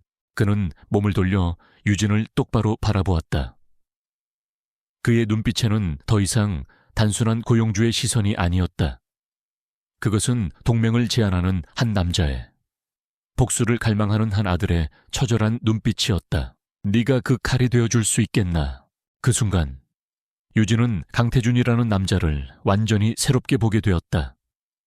차갑고 오만한 제왕의 가면 뒤에 숨겨진 아버지의 죽음에 대한 슬픔과 배신감에 상처받은 한 인간의 모습을. 그리고 그녀는 그에게서 자신의 모습을 보았다. 가족을 잃고 복수를 위해 자신의 모든 것을 건 두 사람 사이에는 더 이상 고용주와 부하 직원이라는 벽이 존재하지 않았다. 공통의 적, 그리고 비슷한 상처와 분노가 그들을 하나의 운명으로 묶어주었다. 이것은 마지못해 맺어진 동맹이 아니었다. 서로의 아픔을 이해하고 서로의 무기가 되어주기로 결심한 진정한 의미의 파트너십이었다. 회장님의 칼이 되겠습니다. 유진의 대답에 강태준은 처음으로 희미한 미소를 지었다. 그것은 안도와 결의가 뒤섞인 미소였다. 좋아. 그렇다면 이제 작전을 바꿔야겠군. 더 이상 너를 시궁창에 혼자 둘 수는 없어. 그는 결심한 듯 말했다. 내일부로 너는 아우라 넥서스 감사팀에서 공식적으로 철수한다. 감사 실패를 명목으로 본사 비서실로 발령내겠다. 일단 적들의 경계심을 늦추는 거야. 그 다음은 어떻게 합니까? 어둠 속에서 움직여야지. 그의 눈이 번뜩였다. 너에게 내 사람들을 붙여주겠다. 전직 국정원 출신인 내 경호팀장과 내가 비밀리에 지원하는 화이트 해커팀이다. 그들이 너의 눈과 귀가 되어줄 거야. 그는 서재로 걸어가 금고에서 노트북 한 대와 여러 개의 서류 파일을 꺼내왔다. 이건 그룹의 모든 내부 통신망과 CCTV에 접근할 수 있는 최고 등급 보안키다. 그리고 이건 최민혁 라인에 있는 핵심 인물들의 비공식 프로파일이지. 그들의 약점, 돈 관계, 사생활까지 전부 들어있다. 이제부터 너는 감사팀장이 아니야. 나의 그림자, 나의 비밀 병기다. 유진은 그가 내미는 것들을 말없이 받아들었다. 노트북에 차가운 금속 감촉과 서류의 묵직한 무게가 그녀에게 주어진 새로운 책임감과 위험의 크기를 실감하게 했다. 목표는 하나다. 최민혁이 이사회에서 나를 끌어내리려 하기 전에 그의 숨통을 끊을 수 있는 결정적인 증거를 찾아내. 돈의 흐름뿐만이 아니야. 우리 아버지를 죽음으로 몰고 갔다는 증거까지도 반드시 찾아내겠습니다. 유진의 목소리에는 강철과 같은 의지가 담겨 있었다. 그들의 비밀스러운 회동은 그렇게 끝이 났다. 안전 가옥을 나서는 유진의 발걸음은 그 어느 때보다 무거웠지만 동시에 든든했다. 더 이상 혼자가 아니었다. 자신의 개인적인 복수는 이제 아우라 그룹의 운명을 건 거대한 전쟁과 하나가 되었다. 서울의 밤하늘 아래 두 사람의 위험한 동맹이 마침내 완성되었다. 그리고 그들의 적들은 자신들이 잠재운 줄 알았던 작은 불씨가 이제 온 세상을 삼킬 거대한 불길이 되어 돌아오리라는 것을 까맣게 모르고 있었다. 이 유진의 공식적인 다음 행선지는 아우라그룹 본사 45층 CEO 직속 비서실이었다. 그녀의 직함은 회장 특별 보좌역이었지만 하는 일은 단순 자료 정리와 복사가 전부였다. 아우라 넥서스 감사에 실패하고 좌천되었다는 소문이 파다했다. 복도를 지날 때마다 최민혁 부회장의 라인에 있는 직원들은 노골적인 조롱과 동정 섞인 비웃음을 보냈다. 저기 봐, 회장님 낙하산. 결국 저 꼴 날 줄 알았어. 아우라 넥서스가 어떤 곳인데 애송이가 감당할 수 있을 리가 없지. 유진은 그 모든 모욕을 묵묵히 감내했다. 그들의 경멸은 그녀에게 완벽한 위장막이 되어주었다. 그녀의 진짜 사무실은 그곳이 아니었기 때문이다. 매일 밤 그녀는 강남의 안전가옥으로 퇴근했다. 그곳에는 강태준이 말했던 그의 그림자들이 그녀를 기다리고 있었다. 한 명은 안기철 실장, 강태준의 경호팀장이자 전직 국정원 대테러팀 출신의 베테랑이었다. 그는 단단한 바위처럼 과묵했지만 그의 눈빛은 상대의 영혼까지 꿰뚫어보는 듯 날카로웠다. 그는 처음에는 민간인인 유진을 미심쩍어 했지만 그녀의 냉철한 분석력과 대담함을 옆에서 지켜보며 점차 그녀를 인정하기 시작했다. 또 다른 한 명은 헬리오스라는 코드네임으로만 알려진 해커였다. 그는 항상 어둠 속에서 목소리로만 존재했다. 그의 정체는 강태준과 안 실장 외에는 아무도 몰랐다. 그는 젊고 오만했지만 그의 손가락은 아우라 그룹의 철옹성 같은 보안 시스템을 제 집처럼 드나들었다. 말씀하신 대로 최민혁 부회장과 박 부장 사이에 지난 5년간의 통화 기록과 메시지 내역입니다. 전부 암호화되어 있었지만 푸는데 그리 오래 걸리진 않았습니다. 아마 추어드리니까요. 헬리오스의 목소리가 보안 스피커를 통해 흘러나왔다. 유진은 그의 앞에 펼쳐진 모니터를 보며 빠르게 데이터를 분석했다. 안기철 실장은 옆에서 그녀가 요청한 감시 보고서를 건넸다. 박 부장, 최근 일주일 동안 외부에서 신원 미상의 인물과 3차례 접촉했습니다. 모두 대포폰을 사용했고 현금만 거래했습니다. 아마도 지난번 그 사고를 처리한 하수인들로 보입니다. 새로운 팀과 막강한 자원이 합쳐지자 조사의 속도는 이전과 비교할 수 없을 만큼 빨라졌다. 퍼즐 조각들이 하나둘씩 제자리를 찾아갔다. 하지만 결정적인 한 조각이 부족했다. 최민혁이 직접적으로 지시했다는 증거, 즉 스모킹 건. 그는 교활한 늙은 뱀처럼 결코 자신의 꼬리를 남기지 않았다. 모든 지시는 대포폰을 통해 암호로 내려졌고 돈의 흐름은 박 부장 선에서 끊겨 있었다. 결국 키는 박 부장이 쥐고 있습니다. 유진이 결론을 내렸다. 그의 입을 열어야만 뱀의 머리를 칠 수 있습니다. 하지만 그는 최민혁의 30년 중견입니다. 고문이라도 하지 않는 이상 절대 입을 열지 않을 겁니다. 안 실장이 회의적인 목소리로 말했다. 물리적인 힘으로는 안 됩니다. 그의 가장 약한 부분을 공략해야 합니다. 유진은 헬리오스에게 박 부장의 모든 개인 정보를 샅샅이 뒤질 것을 요청했다. 그리고 며칠 후 그들은 마침내 그의 아킬레스건을 찾아냈다. 박 부장에게 딸이 하나 있습니다. 박소연. 22세. 현재 미국에서 희귀 심장 질환으로 투병 중입니다. 치료비가 연간 수억 원에 달하는데 박 부장의 공식적인 연봉으로는 감당할 수 없는 금액입니다.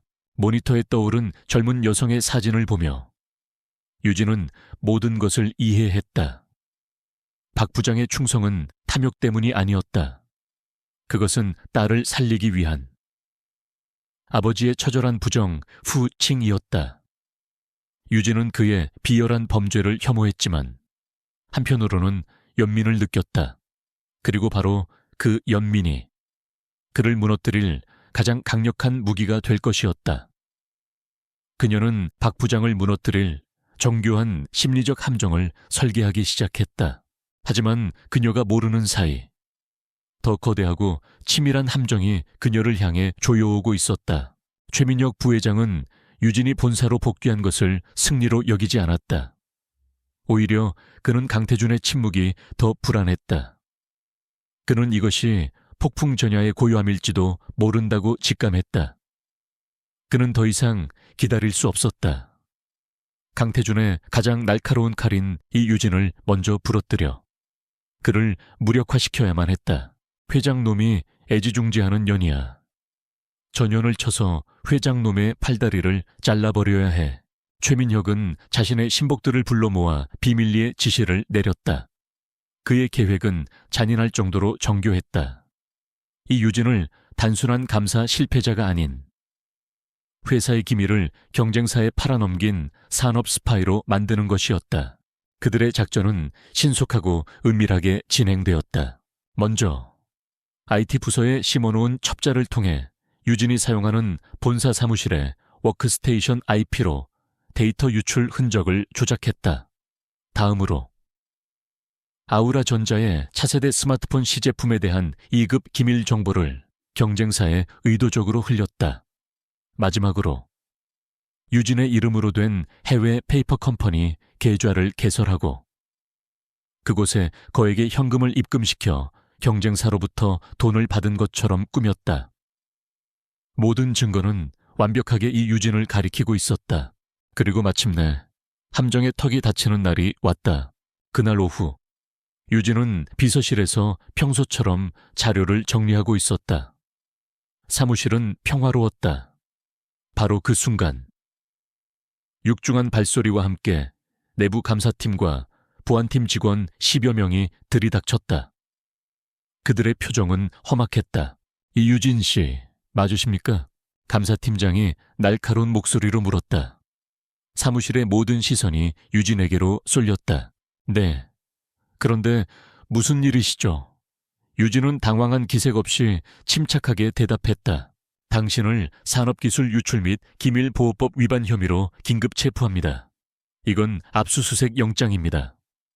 감사팀장은 서류 한 장을 그녀의 책상 위에 내던졌다.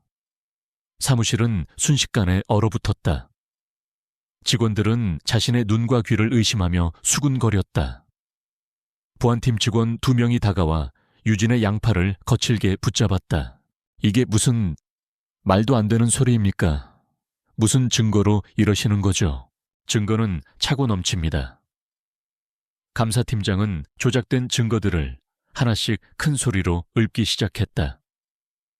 당신의 워크스테이션에서 경쟁사로 기밀 자료가 유출된 로그 기록이 발견되었습니다. 또한 당신 명의의 해외 계좌에 경쟁사로부터 거액의 자금이 입금된 사실도 확인되었습니다. 더 이상 변명은 듣지 않겠습니다. 순순히 조사에 협조하시죠. 사방에서 경멸과 조롱의 눈빛이 쏟아졌다. 얼마 전까지만 해도 회장의 총애를 받던 유망주가 한순간에 회사를 팔아먹은 파렴치한 스파이로 전락하는 순간이었다. 이 모든 소동은 즉시 강태준에게도 보고되었다.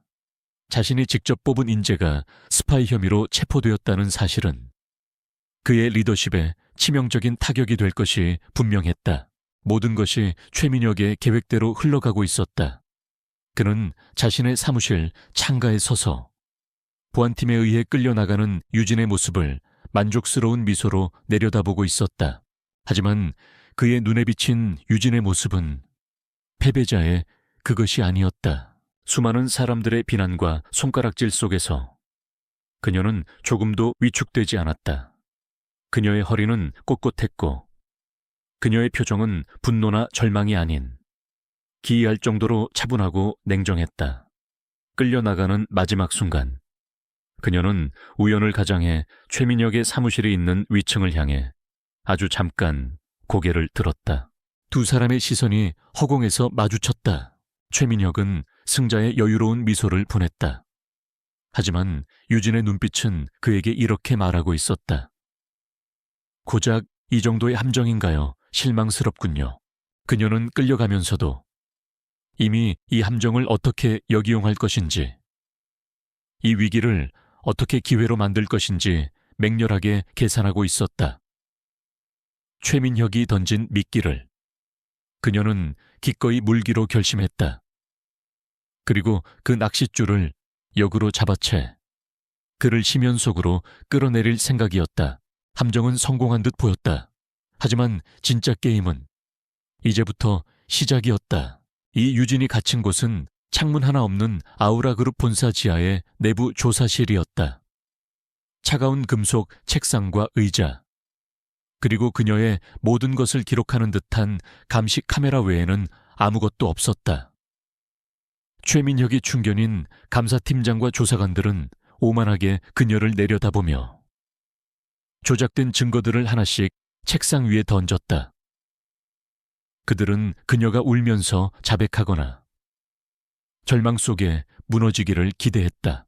하지만 유진의 반응은 그들의 예상을 완전히 빗나갔다. 그녀는 당황하거나 분노하는 대신 기이할 정도로 침착했다.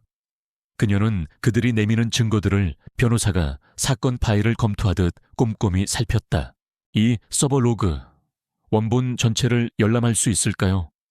편집되지 않은 로우 데이터, 로 다타로 부탁드립니다. 해외 계좌의 거래 승인 시각이 한국 시간으로 새벽 3시 15분이군요. 해당 은행의 영업시간과 맞지 않는데 어떻게 된 일이죠? 자금 이체에 사용된 스위프트 코드가 이건 일반적인 상업 거래망이 아니라 자금 세탁에 주로 이용되는 우회 경로군요. 전문 스파이라면 이렇게 어설픈 흔적을 남기지는 않았을 텐데요. 그녀의 날카로운 질문들은 마치 예리한 메스처럼 조작된 증거의 허술한 부분을 하나씩 파고들었다. 변명이나 부정이 아니었다. 그것은 팩트에 기반한 냉철한 분석이었다. 그녀의 침착함에 오히려 조사관들이 당황하기 시작했다. 조사가 시작된 지 24시간이 지났을 때 그녀는 규정에 따라 변호사와의 통화 한 통을 허락받았다. 그녀는 안기철 실장이 미리 준비해둔 번호를 눌렀다. 감시 카메라와 도청 장치가 작동하고 있었지만 그녀는 개의치 않았다. 변호사님, 접견 신청은 필요 없습니다. 대신 제 아버님께 안부 좀 전해주십시오. 요즘 들어 부쩍 심장이 안 좋으시다고 들었습니다. 세계 최고의 심장 전문의에게 진료를 받게 해드리고 싶은 게 제 유일한 소원이라고 꼭 좀 전해주십시오. 수화기 너머의 안기철 실장은 즉시 그녀의 암호를 알아들었다. 아버지, 심장, 그것은 박 부장과 그의 딸을 의미했다. 이제 그를 움직일 시간이 되었다는 신호였다. 그날 밤 퇴근하던 박 부장의 차 앞에 안기철 실장이 나타났다. 그는 어떤 위협도 하지 않았다. 그저 묵직한 서류 봉투 하나를 건넸을 뿐이었다. 봉투 안에는 두 종류의 서류가 들어있었다. 첫 번째 묶음에는 박 부장이 자금 세탁에 관여하고 유진에 대한 살인 미수를 사주했다는 명백한 증거들이 담겨 있었다. 그가 하수인들을 만나는 장면이 찍힌 감시 카메라 사진, 대포폰 통화 기록 분석 자료 등 그의 숨통을 단번에 끊어버릴 수 있는 것들이었다. 두 번째 묶음은 전혀 다른 종류의 서류였다. 그것은 그의 딸, 박소연의 의료 기록과 함께 세계 최고의 심장질환 전문 병원으로 알려진 독일의 한 클리닉 입원 허가서였다. 모든 비용은 강태준 회장의 개인 재단을 통해 이미 완납된 상태였다. 서류 마지막 장에는 안기철 실장의 메모가 붙어 있었다. 최민혁 부회장은 당신을 이용하고 버릴 겁니다. 우리는 당신 딸의 미래를 약속합니다. 선택은 당신의 몫입니다. 집으로 돌아온 박 부장은 밤새 하얗게 머리카락이 새는 듯한 고뇌의 시간을 보냈다. 한쪽은 파멸, 다른 한쪽은 구원이었다. 결국 동이 틀 무렵 그는 떨리는 손으로 전화기를 들었다. 며칠 후 이 유진에 대한 공식 징계위원회가 열렸다. 그룹의 주요 임원들이 모두 참석한 자리였다. 최민혁 부회장은 승자에 여유로운 미소를 지으며 상석에 앉았고, 강태준 회장은 굳은 표정으로 그 맞은편에 앉아 있었다. 모두가 강태준이 코너에 몰렸다고 생각했다.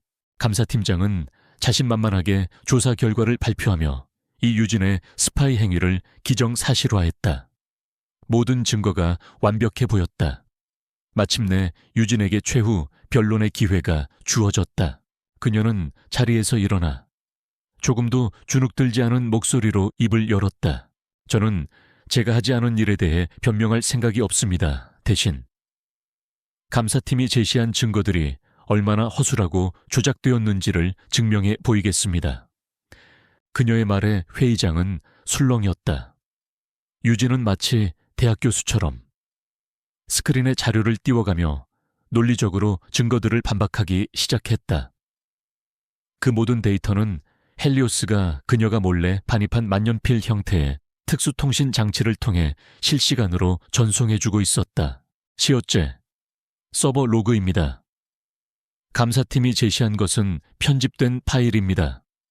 이것이 바로 원본 로그입니다. 보시다시피 데이터 유출이 일어난 IP는 제 워크스테이션이 아니라 IT 부서 내부의 한 서버실로 나옵니다. 둘째, 유출되었다는 기밀 정보입니다. 이것은 실제 시제품 스펙과 미묘하게 다른, 의도적으로 흘리기 위해 만들어진 가짜 정보입니다. 이는 적을 속이기 위한 역정보 전술의 일환일 뿐입니다. 셋째, 제 명의의 해외 계좌입니다. 이 계좌는 도용된 개인정보로 만들어졌으며 자금 이체 방식 또한 전문 스파이라면 절대 사용하지 않을 추적이 용이한 경로를 통해 이루어졌습니다. 이것은 함정을 파기 위해 누군가 급조한 어설픈 연극에 불과합니다. 그녀의 반박이 이어질수록 회의장의 분위기는 급변했다. 감사팀장의 얼굴은 하얗게 질려갔고 최민혁 부회장의 미소는 사라진 지 오래였다. 그의 표정은 분노로 딱딱하게 굳어 있었다. 유진이 마지막 증거를 제시하려는 순간 회의실 문이 열렸다. 안기철 실장과 함께 헬쑥한 얼굴의 박 부장이 안으로 들어섰다. 모든 시선이 그에게로 쏠렸다. 박 부장은 떨리는 목소리로 하지만 분명하게 입을 열었다. 이 모든 것은 함정입니다. 그는 모든 것을 고백했다. 자신이 상관의 지시를 받아 이 유진을 함정에 빠뜨리기 위한 음모에 가담했음을 IT 부서의 첩자와 나눈 대화 녹음 파일까지 증거로 제출했다. 그는 아직 최민혁의 이름을 직접 거론하지는 않았지만 그 상관이 누구인지는 모두가 짐작할 수 있었다. 상황은 극적으로 뒤집혔다. 최민혁 부회장의 얼굴은 이제 분노를 넘어 살기마저 서려 있었다. 자신이 완벽하다고 믿었던 함정이 오히려 자신의 목을 겨누는 부메랑이 되어 돌아온 것이다. 그는 자신의 인생에서 처음으로 공개적인 패배를 맛보았다.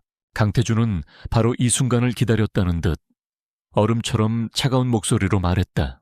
이건 단순한 실수를 넘어 그룹의 근간을 뒤흔드는 심각한 범죄 행위입니다. 당장 이 유진 씨에 대한 모든 혐의를 철회하고 이번 사건의 진상규명을 위한 특별조사위원회를 구성하겠습니다. 이 함정을 기획하고 실행한 자들, 그리고 그 배후까지 지위 고하를 막론하고 모두 찾아내 엄중한 책임을 묻겠습니다. 그의 시선은 정확하게 최민혁을 향해 있었다. 그것은 선전포고였다. 징계위원회는 그렇게 막을 내렸다. 모든 혐의를 벗은 유진은 당당하게 회의실을 걸어 나왔다. 복대서. 그녀는 최민혁 부회장과 마주쳤다. 두 사람 사이에는 어떤 말도 오가지 않았다. 하지만 그들의 눈빛은 그 어떤 대화보다 더 많은 것을 말해주고 있었다. 최민혁의 눈빛은 반드시 죽여버리겠다는 잔혹한 복수심을 담고 있었다. 그리고 유진의 눈빛은 어디 한번 해보시죠 라는 차갑고 자신감 넘치는 선언을 담고 있었다. 긴장감은 최고조에 달했다. 최민혁은 이제 이 유진이 단순한 애송이가 아니라 자신과 대등하게 싸울 수 있는, 혹은 그 이상의 지략을 가진 무서운 적수임을 깨달았다. 그는 두 번 다시 같은 실수를 반복하지 않을 것이다. 전쟁은 이제 막 서막을 끝내고 본론으로 접어들고 있었다. 이 유진의 방역은 최민혁 부회장을 궁지로 몰아넣었지만 동시에 잠자던 맹수를 깨운 꼴이 되었다. 그는 더 이상 이 유진을 애송이로 보지 않았다. 그는 그녀를 자신을 위협할 수 있는 유일한 적으로 규정하고 자신의 왕국을 지키기 위해 모든 수단을 동원하기 시작했다. 그가 통제하는 내부 감사팀은 해체되었지만 그의 영향력은 여전히 그룹 곳곳에 거미줄처럼 퍼져 있었다. 강태준이 구성한 특별조사위원회는 최민혁 라인의 조직적인 방해와 비협조로 인해 좀처럼 속도를 내지 못했다. 최민혁은 시간을 벌면서 자신의 범죄 흔적을 지우기 위해 관련 서류들을 파쇄하고 핵심 증인들을 해외로 빼돌렸다. 양쪽 모두 시간이 없었다. 한 달 앞으로 다가온 주주총회. 최민혁은 그곳에서 강태준의 경영 실패와 리더십 부재를 문제 삼아 해임안을 상정할 계획이었다. 그가 수십 년간 쌓아온 지분과 우호 세력을 동원하면 승산은 충분했다. 강태준과 이 유진에게는 그 전에 최민혁의 숨통을 끊을 결정적인 한 방이 필요했다. 그 한 방의 실마리는 강태준의 보호 아래 모든 것을 털어놓기 시작한 박 부장에게서 나왔다. 부회장님의 모든 비자금 거래 내역과 지시사항이 담긴 파일이 있습니다. 우리는 그것을 판도라라고 불렀습니다. 안전가옥에서 박 부장은 떨리는 목소리로 증언했다. 판도라는 단순한 회계 파일이 아닙니다. 그룹 내 그 어떤 서버와도 연결되지 않은 독립된 물리 서버에 저장되어 있습니다. 에어갭, 아이얼갭 시스템이죠. 오직 최민혁 부회장 본인과 극소수의 관리자만이 접근할 수 있습니다. 그 서버가 어디에 있지? 강태준이 날카롭게 물었다. 본사 건물 지하 4층, 공식적으로는 비상전력실로 되어 있지만 그 안쪽에 숨겨진 데이터 금고가 있습니다. 최 부회장님의 개인 요새나 다름없는 곳입니다. 그곳은 강태준조차 접근 권한이 없는 금단의 영역이었다. 목표는 명확해졌다. 그 요새에 침투해 판도라를 손에 넣어야만 했다. 안전가옥에 다시 네 사람이 모였다. 이유진, 강태준, 안기철 실장, 그리고 스피커 너머의 헬리오스. 거대한 작전 계획이 세워지기 시작했다. 데이터 금고는 오중 보안 시스템으로 보호됩니다. 안 실장이 브리핑을 시작했다. 최고 등급의 보안 카드키, 지문인식, 홍채인식, 그리고 바닥의 압력 감지 센서와 24시간 움직임을 감지하는 열화상 카메라까지 모든 시스템은 최 부회장에게 직통으로 연결됩니다. 뚫을 수 있나? 헬리오스가 자신만만한 목소리로 대답했다. 물리적인 침투만 성공한다면 서버 자체의 암호를 해제하는 건 시간 문제입니다. 물론 그 시간이 그리 길지는 않겠지만요. 서버에 잘못된 접근이 감지되면 30분 안에 모든 데이터를 자동 파기하는 입을 지우개 프로그램이 심어져 있습니다. 작전 시간은 단 30분. 그 안에 모든 것을 끝내야 했다. 기회는 단 한 번뿐입니다. 유진이 입을 열었다. 다음 주 금요일, 본사에서 열리는 그룹 창립 50주년 기념 갈라 파티. 그날이 D다입니다. 초의 부회장을 포함한 모든 핵심 인물들이 파티에 참석해 있을 겁니다. 우리가 움직일 수 있는 유일한 시간입니다. 계획은 세워졌다. 각자의 역할은 명확했다. 강태준은 파티의 호스트로서 최민혁의 발을 묶어두는 역할을 맡았다. 안기철 실장은 외부에서 CCTV를 해킹하고 보안 시스템을 교란하며 길을 열어줄 것이다. 헬리오스는 유진이 서버에 접근하는 순간 원격으로 암호 해독을 시작한다. 그리고 이 모든 작전의 칼날, 이 유진은 직접 금고 안으로 침투해야 했다. D-Day 밤. 아우라 그룹 본사 로비는 화려한 조명과 음악, 그리고 대한민국 상류층 인사들로 가득 찼다. 강태준은 완벽한 주인의 모습으로 손님들을 맞으며 최민혁의 옆에서 한시도 떨어지지 않고 그를 묶어두었다. 같은 시각 유진은 검은색 특수 전투복 차림으로 건물의 어두운 환풍구를 통해 움직이고 있었다. 그녀의 귀에 꽂힌 초소형 이어피스를 통해 안기철 실장의 침착한 목소리가 들려왔다. 30초 후 3번 복도를 순찰하는 경비원 2명. 왼쪽 환기구로 이동해서 대기. 유진은 소리 없이 움직였다. 파티의 소음이 그녀의 모든 흔적을 감춰주었다. 마침내 지하 4층 데이터 금고 앞에 도착했다. 지금부터는 오롯이 그녀의 몫이었다. CCTV 10분간 루프 영상으로 돌린다. 지금부터 시작해. 유진은 헬리오스가 만들어준 특수 장갑을 끼고 카드키 시스템을 무력화했다. 다음은 생체인식.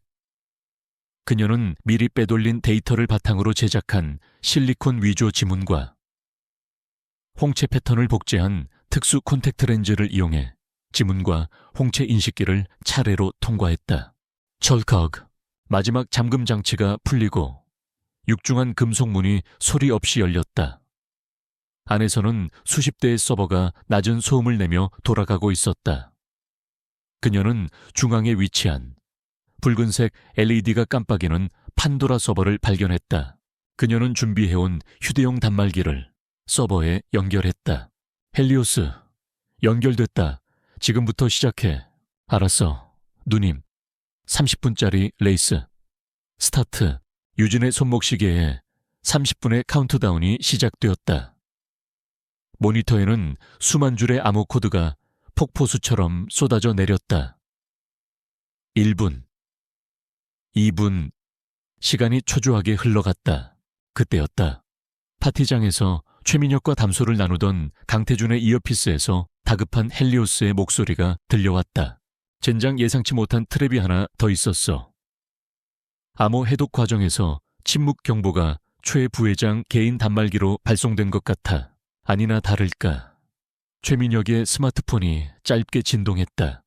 그는 잠시 화면을 확인하더니 얼굴이 싸늘하게 굳어졌다. 잠시 실례하지. 회장님 급한 볼일이 생각나서. 그가 자리를 뜨려는 순간 강태준이 그의 앞을 막아섰다. 어딜 그리 급히 가십니까? 부회장님, 파티의 주인공께서 자리를 비우시면 쓰나요? 믿겨주시오. 마침 제가 부회장님과 하객 여러분께 드릴 말씀이 있습니다. 강태준은 그대로 단상 위로 올라가 마이크를 잡았다. 갑작스러운 그의 행동에 모든 시선이 집중되었다. 그는 그룹의 미래 비전에 대한 즉흥 연설을 시작했다. 최민혁은 초조하게 그를 노려봤지만 수백 명의 시선이 집중된 가운데 자리를 뜰 수는 없었다. 다시 데이터 금고. 유진의 손목시계는 이제 5분을 가리키고 있었다. 밖에서 다급한 발소리가 들려오기 시작했다. 젠장. 놈들이 오고 있어. 3분만. 아니 1분만 더. 헬리오스가 비명을 질렀다. 서둘러. 유진이 나지막이 외쳤다. 금속 문 밖에서 보안키를 해제하려는 소리가 들렸다. 바로 그 순간. 됐어. 데이터 전송 완료. 지금 당장 빠져나와. 유진은 단말기를 뽑아 주머니에 꽂아 넣고 뒤도 돌아보지 않은 채 미리 계획해둔 천장의 비상 환풍구 뚜껑을 열고 몸을 밀어 넣었다. 그녀가 환풍구 안으로 사라진 직후 무장한 보안팀이 금고 안으로 들이닥쳤다. 아무도 없다.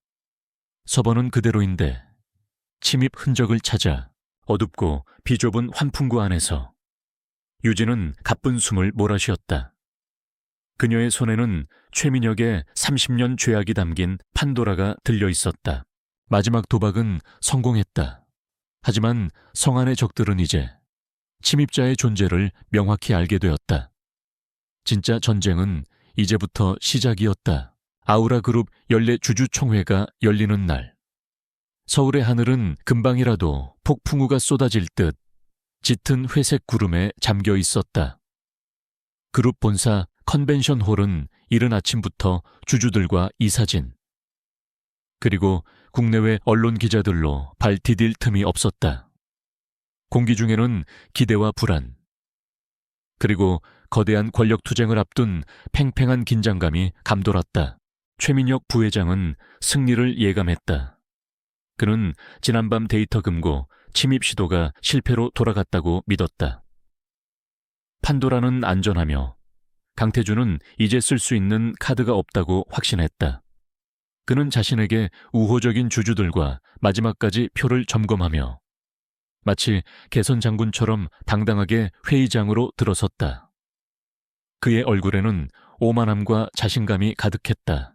같은 시각, 강남의 안전 가옥에서 강태준과 이유진은 밤새 분석한 판도라의 내용을 마지막으로 검토하고 있었다. 파일 안에 담긴 진실은 그들의 상상을 초월할 정도로 추악하고 잔혹했다. 단순한 비자금 횡령을 넘어 주가 조작, 정관계 로비, 그리고 과거 공장 폭발 사고의 원인이었던 안전 규정 위반을 고의로 은폐했다는 증거까지 들어있었다.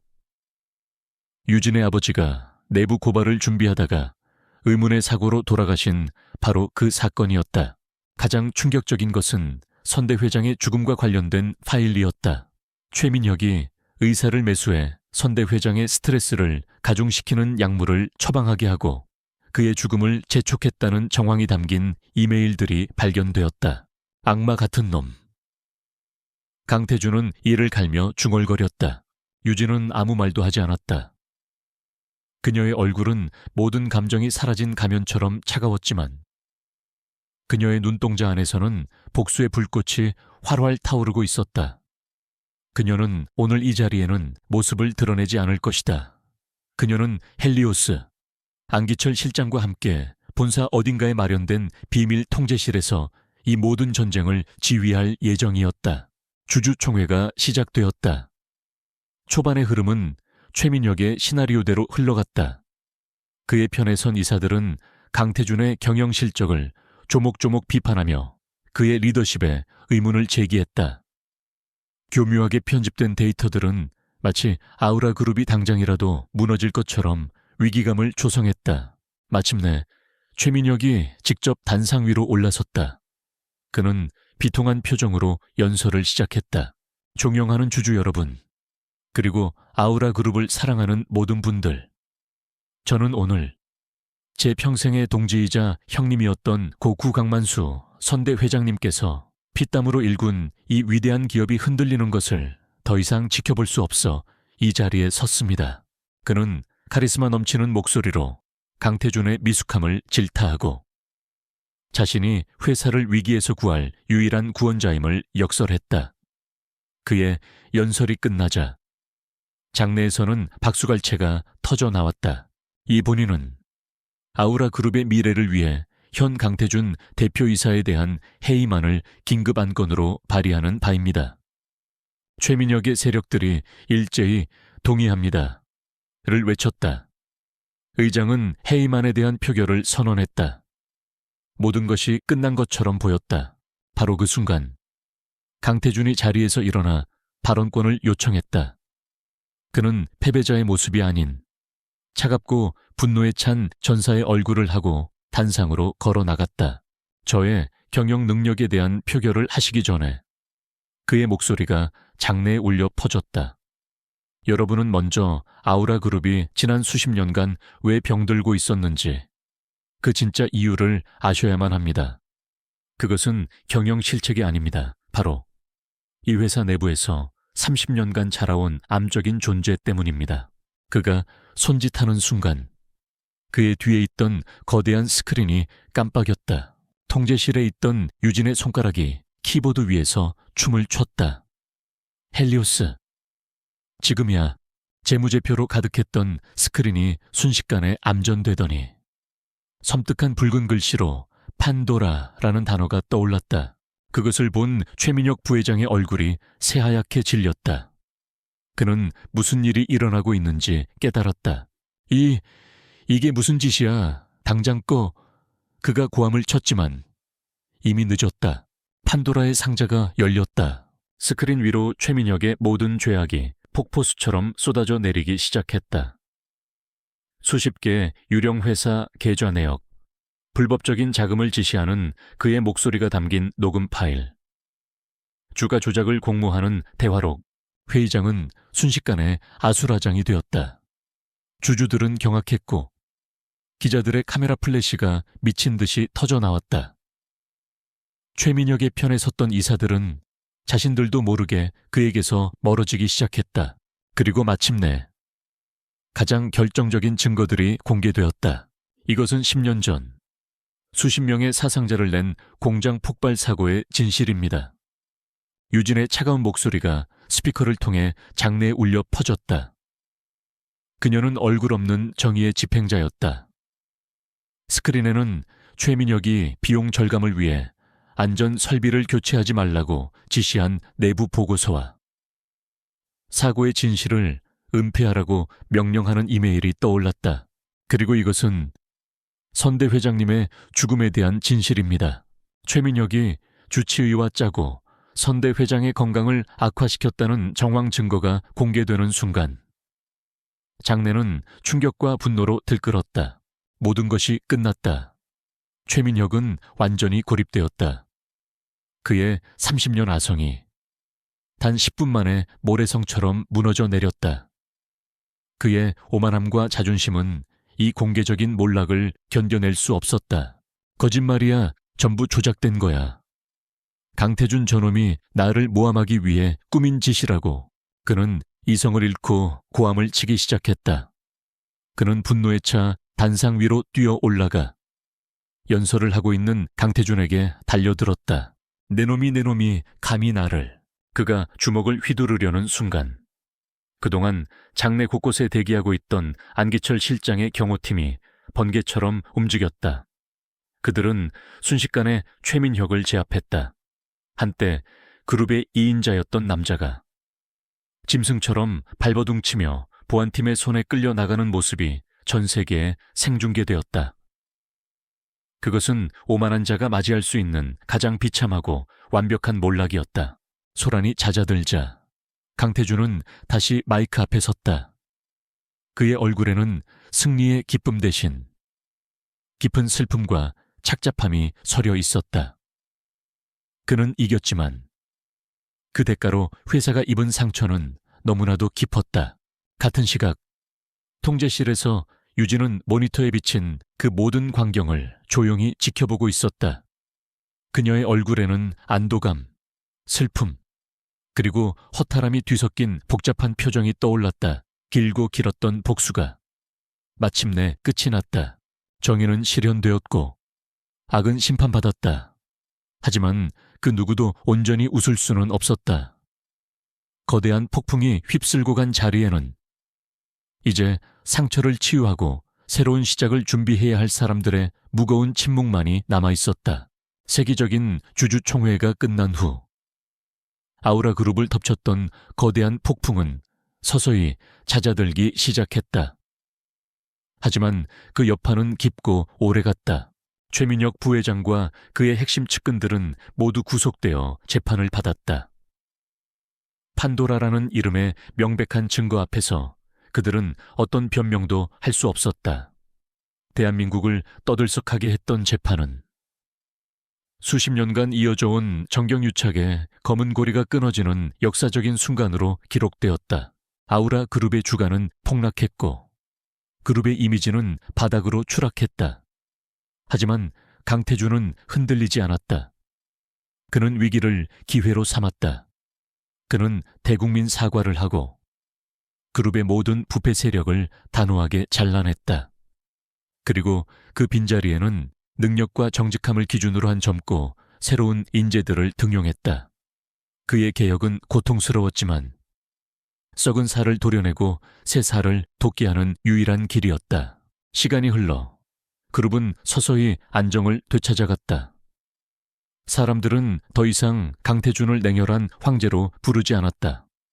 그들은 그를 무너져가던 제국을 바로 세운 위대한 개혁가로 인정하기 시작했다. 그리고 그 모든 폭풍의 중심에 있었던 이 유진은 모든 것이 끝난 후 홀연히 사라졌다. 그녀는 강태준이 제안한 막대한 보상과 명예를 모두 거절하고 조용히 아우라 그룹을 떠났다. 그녀의 이름은 더 이상 사람들의 입에 오르내리지 않았다. 그녀는 다시 세상 속의 그림자가 되었다. 계절이 2번 바뀌고 가을이 깊어진 어느 날 유진은 바다가 보이는 작은 시골 마을의 한적한 묘지 앞에 서 있었다. 그녀의 아버지와 어머니가 잠들어 있는 곳이었다. 그녀는 국화꽃 한 다발을 묘비 앞에 내려놓고 말없이 아버지를 기렸다. 복수는 끝났다. 아버지를 죽음으로 내몬 자들은 모두 심판을 받았다. 하지만 그녀의 마음속에는 예상했던 후련함 대신 깊고 공허한 바람이 불고 있었다. 너무나 오랫동안 복수라는 단 하나의 목표만을 위해 달려왔다. 이제 그 목표가 사라지자 그녀는 어디로 가야 할지 길을 잃은 기분이었다. 그녀가 얼마나 오랫동안 서 있었을까? 등 뒤에서 익숙한 목소리가 들려왔다. 여기 계실 줄 알았습니다. 강태준이었다. 그는 예전의 날카로운 모습 대신 한결 부드럽고 편안한 표정을 하고 있었다. 그는 유진의 옆에 나란히 서서 그녀와 함께 묘비를 바라보았다. 훌륭한 분이셨을 겁니다. 네, 세상에서 가장 정직하고 용감한 분이셨습니다. 유진이 나지막이 대답했다.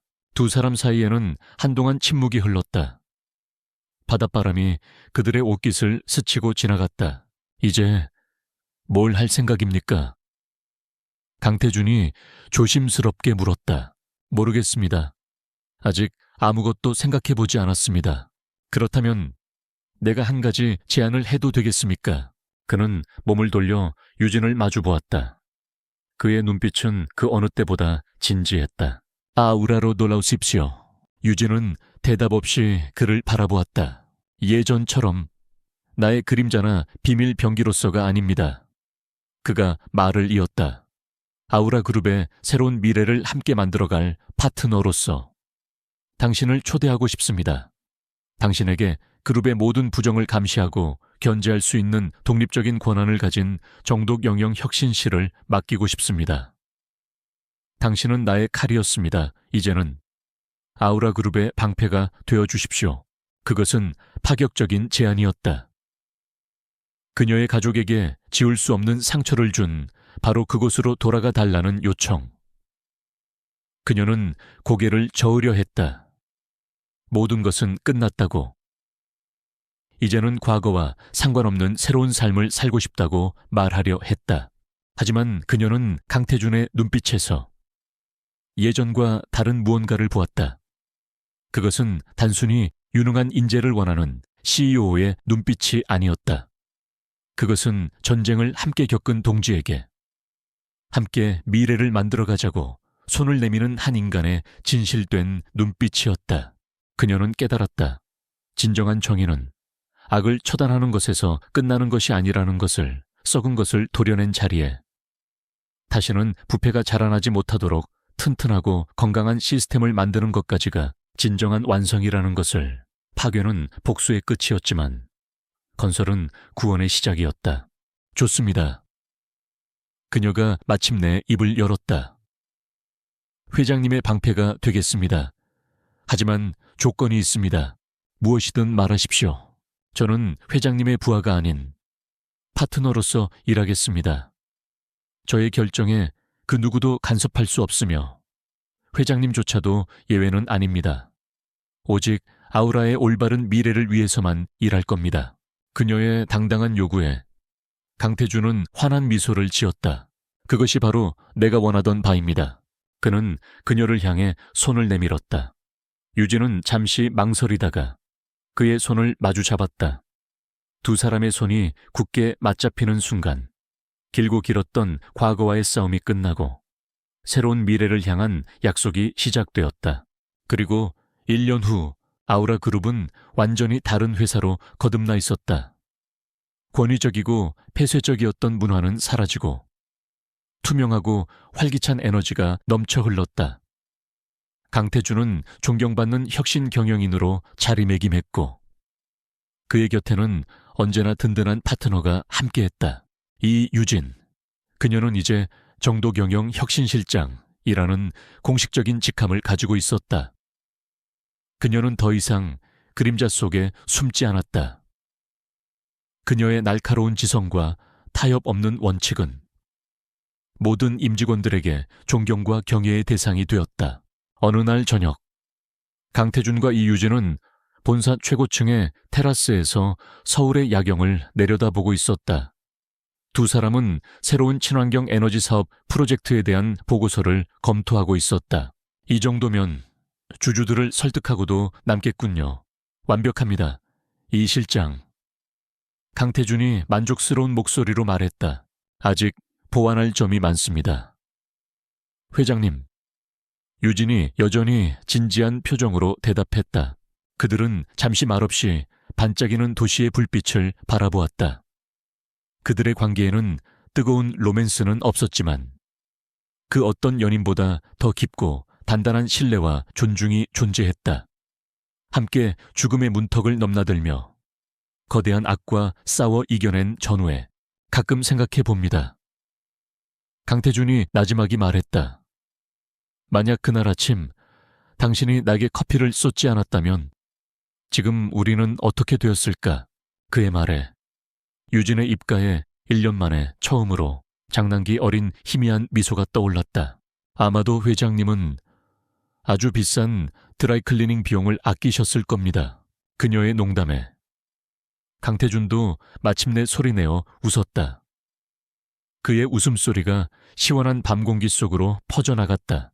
폭풍은 지나갔고 새로운 새벽이 밝아오고 있었다. 상처는 아물어 훈장이 되었고 복수는 더 나은 세상을 만들기 위한 초석이 되었다. 도시의 불빛 아래 두 사람은 그렇게 나란히 서서 그들이 함께 만들어갈 새로운 아우라의 미래를 조용히 응시하고 있었다.